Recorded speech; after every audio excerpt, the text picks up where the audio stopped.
Ahem. The basic idea of the show was for the crime-fighting sumo wrestlers to go on an adventure and fight using their buttocks. There were 3 sumo wrestlers called Buma, Kimo, and Mamu. A typical episode consisted of Bad Ink trying to destroy Generic City by numerously themed ways.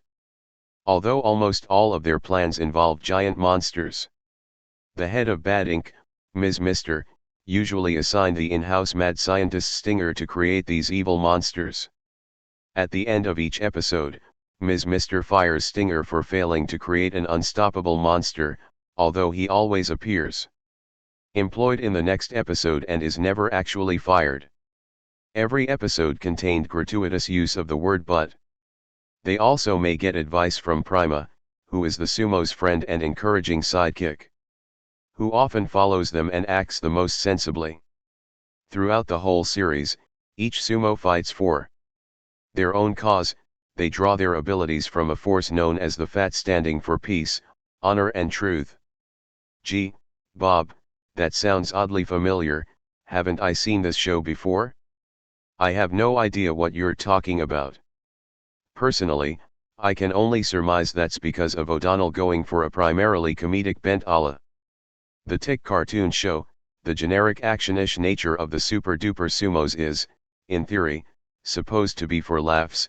For example, Generic City in SDSS name is similar to how the city in the Tick is just the city played for comedy.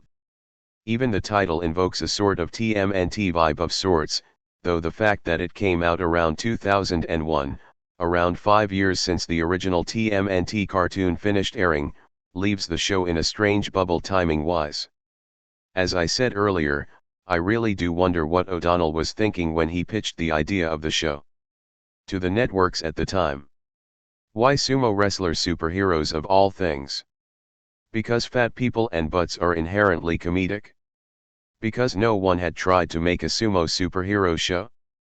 Because other martial arts and ninjas were played out? The truth may be out there, but perhaps some questions are better left a mystery. Speaking of Kevin O'Donnell, he is apparently also creator of the PBS show, Liberty's Kids, and had this to say of Super Duper Sumos, quote, "There is absolutely no educational value associated with Super Duper Sumos, but it is funny," end quote. Credit where it's due, at least he didn't say that it was very funny.